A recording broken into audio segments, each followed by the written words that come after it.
آج کا سبق آپ کا انتہائی آسان ہے۔ دوسرا باب جو ہے وہ تنویر مصدر فیوز کا شروع ہو رہا ہے ترکیب اور مرکبات کے بیان میں۔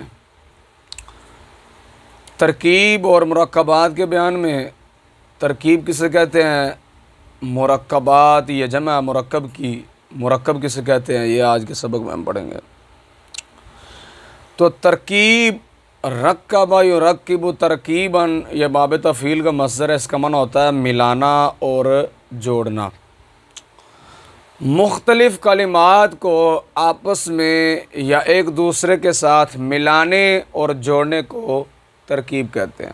مثلا ایک کلمہ ہے زد، ایک کلمہ ہے زید، ایک کلمہ ہے امر، ایک کلمہ ہے را۔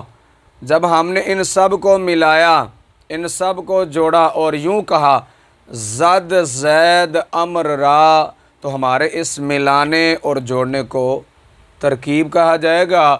اور یہ جتنے کلمات ہیں اس ترکیب میں، ان کلمات کو مرکب کہا جائے گا۔ جن کلمات کو جوڑا جاتا ہے ان کو کیا کہا جاتا ہے، مرکب۔ اور ہمارے اس عمل کو یعنی ملانے اور جوڑنے، ہمارے اس عمل کو ترکیب کہا جاتا ہے۔ سمجھ آ گئی؟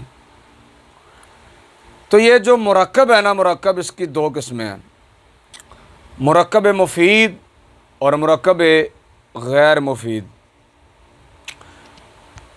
مرکب مفید کسے کہتے ہیں اور مرکب غیر مفید کسے کہتے ہیں، ان کی تعریفات سنیں اور سمجھیں۔ مرکب مفید یہ ہے کہ جب بات کرنے والا اپنی بات پر بات کرنے کے بعد سکوت اختیار کرے تو سننے والے کو کوئی خبر یا کوئی طلب معلوم ہو۔ کیا کہ جب بات کرنے والا اپنی بات پر سکوت اختیار کرے تو سننے والے کو کوئی خبر یا کوئی طلب معلوم ہو تو اس کو مرکب مفید کہتے ہیں۔ اور اگر سننے والے کو نہ کوئی خبر معلوم ہو نہ کوئی طلب معلوم ہو تو اس کو مرکب غیر مفید کہتے ہیں۔ سمجھ آ رہی کہ نہیں آ رہی؟ مثال سے بات سمجھو۔ میں کہتا ہوں رفت زید، زید گیا، تو اس سے آپ کو کوئی خبر معلوم ہوئی یا نہیں ہوئی ہے؟ ہوئی ہے۔ کیا کہ زید چلا گیا ہے۔ یہ اس طرح میں آپ کہتا ہوں زد زید امر را، مارا زید نے امر کو، کیسے آپ کو کوئی خبر معلوم ہوئی یا نہیں ہوئی؟ ہوئی ہے۔ کیا کہ زید نے امر کو مارا ہے۔ یہ اس طرح میں کرتا ہوں مرد زید، زید مر گیا، تو اس سے آپ کو ایک خبر معلوم ہو رہی ہے، کیا کہ زید صاحب جو ہیں وہ وفات پا چکے ہیں۔ سمجھ آ رہی ہے؟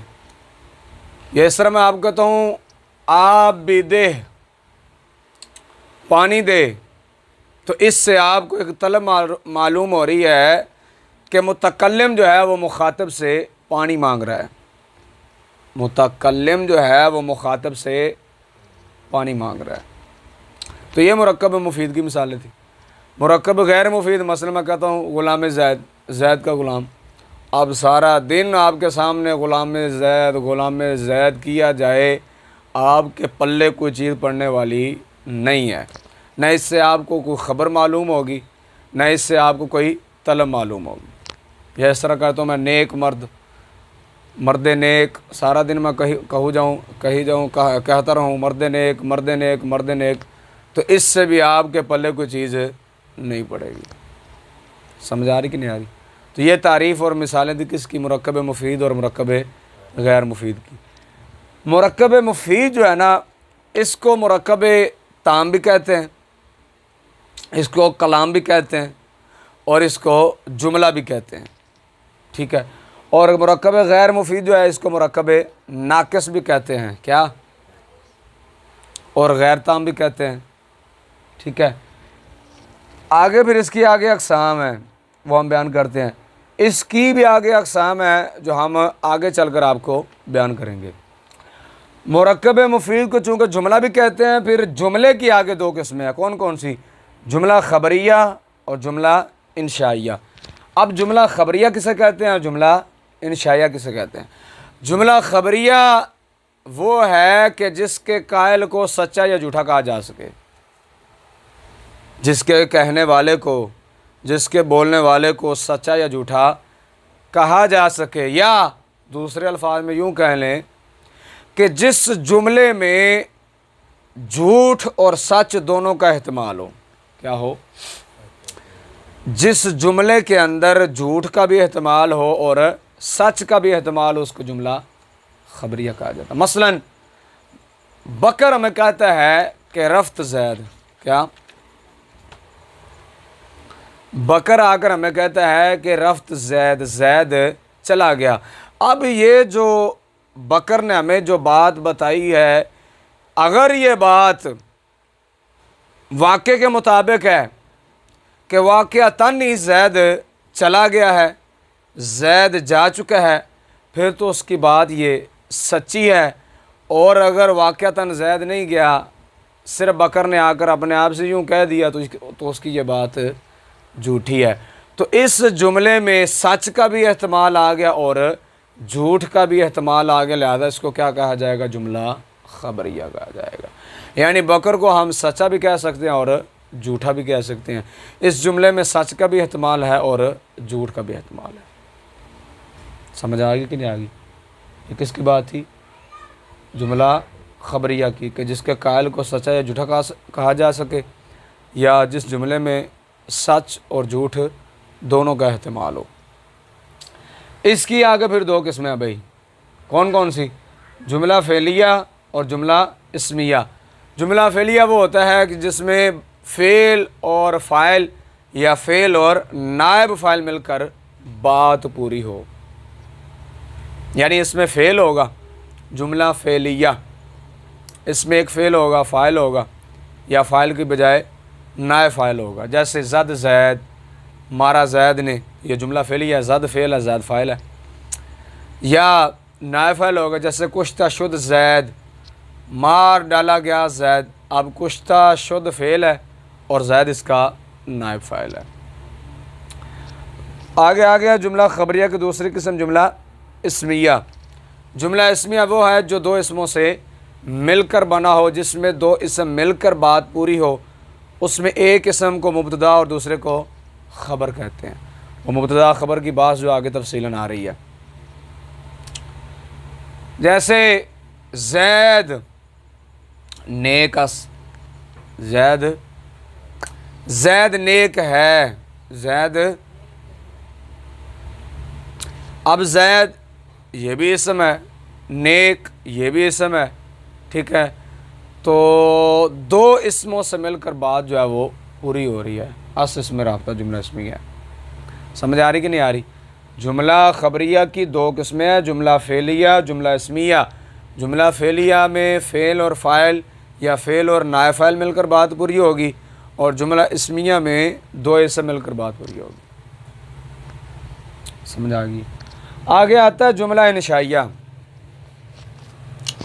جملہ انشائیہ وہ جملہ ہے کہ جس کے قائل کو نہ سچا کہا جا سکے اور نہ ہی جھوٹا کہا جا سکے، یا دوسرے لفظوں میں یوں کہہ لو کہ جملہ انشائیہ وہ جملہ ہے کہ جس میں نہ سچ کا احتمال ہو اور نہ ہی جھوٹ کا احتمال ہو۔ مثلا میں آپ کو کہتا ہوں آپ بھی دے پانی دے، تو آپ اب اس جملے کا قائل میں ہوں، تو آپ مجھے اس کے ساتھ اس کی وجہ سے جھوٹا یا سچا کہہ سکتے ہیں؟ کہ میں آپ کو کہتا ہوں پانی دے، آپ اس کے ساتھ اس جملے کی وجہ سے قائل کو مجھے سچا یا جھوٹا کہہ سکتے ہیں؟ ہرگز نہیں۔ یا اس جملے میں جھوٹ کا یا کذب کا احتمال، جھوٹ کا یا سچ کا احتمال ہے؟ ہرگز نہیں۔ تو اس جملے کو کیا کہا جائے گا؟ جملہ انشائیہ۔ بات واضح، کوئی اینی تفصیل دے جان دی لوڑ کوئی نہیں ہے، صاف صاف گلاں نے، واضح نے، ظاہر نے، آسان بس تمہوں زیادہ تمہارے آپ کے دماغ کے ذہن کے قریب کرنے کے لیے اس طرح یہ جو ہے نا نقشہ بنا کر میں نے بیان کر دیا، وگرنہ اتنا مشکل نہیں ہے، صاف صاف لکھا ہوا کتاب میں۔ جملہ انشائیہ کی آگے جو انہوں نے 10 قسمیں بیان کی ہیں، امر، نہی، استفہام، تمنی، ندا، قسم، تعجب، عقود، عرض۔ سابقہ جو پرانی تنویر تھی اس میں یہ اقسام نہیں تھی، جو نئے مؤلف ہیں انہوں نے اس میں اضافہ فرمایا ہے طالب علموں کے علم میں اضافہ کرنے کے لیے، ٹھیک ہے، تو یہ نحو میر میں بیان کرتے ہیں۔ چلو آپ ذرا کتاب پر دیکھتے ہیں، کتاب پر دیکھیں۔ باب دوم بھائی ترکیب اور مرکبات کے بیان میں کوئی مشکل نہیں ہے، صرف جو میں نے سمجھایا ہے وہی یہاں پر لکھا ہوا ہے۔ ترکیب کلمات کو آپس میں ملانے کو ترکیب کہتے ہیں، مرکب آپس میں ملے ہوئے کلموں کو مرکب کہتے ہیں۔ مرکب کی دو قسمیں ہیں بھائی، مرکب مفید، مرکب غیر مفید۔ مرکب مفید جب بات کرنے والا بات کرے اور سننے والے کو پورا فائدہ حاصل ہو، اس کو مرکب مفید یا تام یا کلام اور جملہ بھی کہتے ہیں۔ فائدہ ترکیب میں مرکب مفید کے لیے زیادہ تر لفظ جملہ استعمال کرتے ہیں، زیادہ تر کلام، تام یا مرکب مفید یہ نہیں استعمال کیا جاتا بلکہ لفظ جملہ استعمال کیا جاتا ہے۔ مرکب غیر مفید جب بات کرنے والا بات کرے اور سننے والے کو پورا فائدہ حاصل نہ ہو، اس کو مرکب غیر مفید یا مرکب ناقص کہتے ہیں۔ جملہ کی دو قسمیں ہیں، جملہ انشائیہ، جملہ خبریہ۔ جملہ انشائیہ کی تعریف وہ جملہ جس کے کہنے والے کو سچا یا جھوٹا نہ کہا جا سکے، یا وہ جملہ جس میں صدق و کذب کا احتمال نہ ہو، جیسے وہ گو تو کہہ، اب اس میں نہ سچ کا احتمال ہے اور نہ ہی جھوٹ کا، نہ صدق کا اور نہ ہی کذب کا۔ جملہ خبریہ کی تعریف وہ جملہ جس کے کہنے والے کو سچا یا جھوٹا کہا جا سکے، یا وہ جملہ جس میں صدق و کذب کا احتمال ہو، جیسے زید مارا زید نے، اگر واقع کے مطابق ہے تو سچا ہے، اگر واقع کے مطابق نہیں ہے تو یہ کیا ہے، اس کا قائل جھوٹا ہے یا اس جملے میں کذب کا احتمال ہے۔ جس طرح بھی بات کریں دونوں طرح درست ہے۔ جملہ انشائیہ کی 10 قسمیں بھائی۔ نمبر 1 عام، جیسے بخور تو کھا، ٹھیک ہے، آپ نہ قائل کو ہم جھوٹا کہہ سکتے ہیں نہ سچا کہہ سکتے ہیں۔ نہ جیسے نمک، نہ چوس۔ استفہام جیسے آیا زید در خناس، کیا زید گھر میں ہے؟ بھائی آپ سے کو پوچھے کیا زید گھر میں ہے، تو آپ اس کو سچا یا جھوٹا کہہ سکتے ہیں؟ نہیں کہہ سکتے۔ تمنی بھائی کاش کے خوردی، کاش کے تو کھاتا، کاش کے۔ ندا اے کریم کرم کن، اے کریم مہربانی فرما، کرم کر۔ یاد رکھیں جملہ ندائیہ میں 2 جملے ہوتے ہیں، ایک ہوتا ندا اور ایک ہوتا جواب ندا۔ ندا جو ہوتی ہے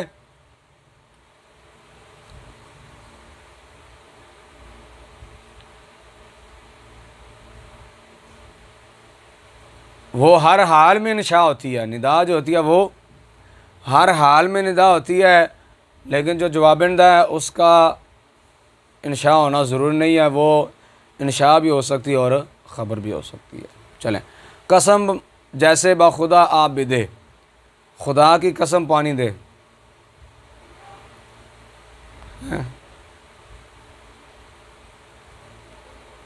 ہاں، یعنی کہہ لوں میں تجھے خدا کی قسم دیتا ہوں پانی دے۔ چلیں وہ آگے قسم کی بات میں آئے گا، قسم کی اقسام وہاں۔ تو اسی طرح جس طرح پیچھے بیان کیا کہ جملہ ندائیہ میں جو 2 جملے ہوتے ہیں، اس طرح قسم میں بھی 2 جملے ہوتے ہیں، قسم دوسرا جواب قسم۔ قسم جو ہے وہ ہمیشہ انشاء ہوتی ہے، لیکن جواب قسم اس کا ضروری نہیں ہے کہ وہ انشاء ہو، وہ انشاء بھی ہو سکتی ہے اور خبر بھی ہو سکتی ہے۔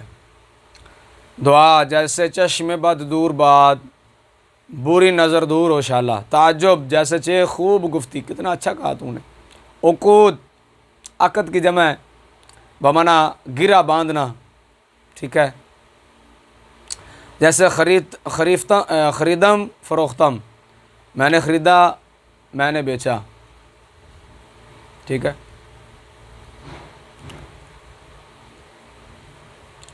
یہ جو ہوتے نہیں ہیں منڈی میں تاجر حضرات، بیچنے والے اور خریدنے والے، وہ جب سودا طے کرتے ہیں نا تو اس وقت وہ بولتے ہیں یار اے شے میں تینوں بیچی، تو اگلا کہندا یار اے شے میں تیتھوں خریدی۔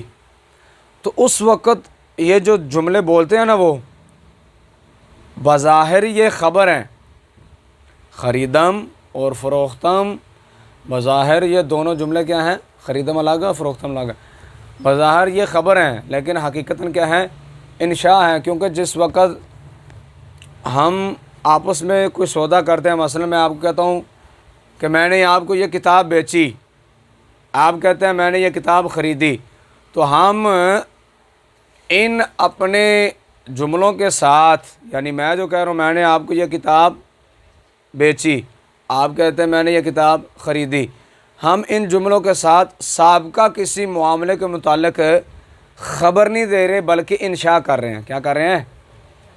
جس کی وجہ سے عقود کو بھی انشاء میں داخل کیا جاتا ہے۔ ہاں اگر ہم یہاں سودا کر لیں، سودا کرنے کے بعد باہر جا کر کسی دوست کو کہیں کہ میں نے یہ کتاب بیچی یا خریدی، تو اس وقت یہ انشاء نہیں بلکہ خبر ہوگی۔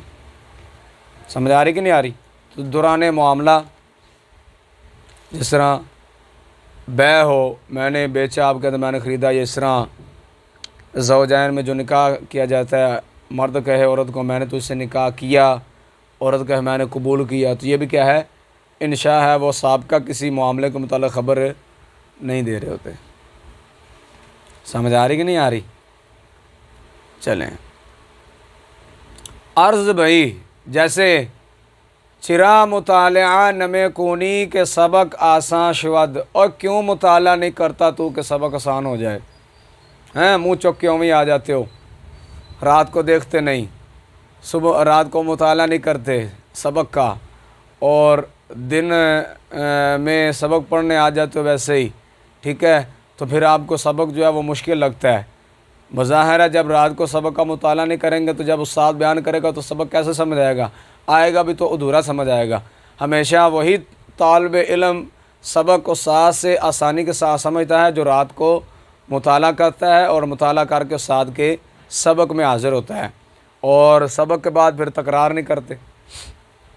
سبق سے پہلے مطالعہ اور سبق کے بعد تکرار، یہ کامیاب طالب علم کی نشانی ہے۔ کس کی؟ کامیاب کی۔ چلیں بھائی، جملہ خبریہ کی پھر دو قسمیں ہیں، فعلیہ، اسمیہ۔ جملہ اسمیہ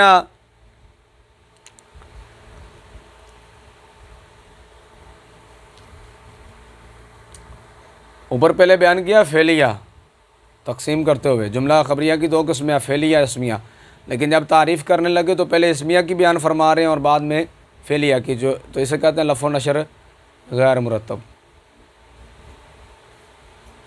ٹھیک ہے؟ جملہ اسمیہ وہ جملہ ہے جو مبتدا اور خبر سے مل کر بنے، جیسے زید غلام ہے، زید اس کا غلام ہے۔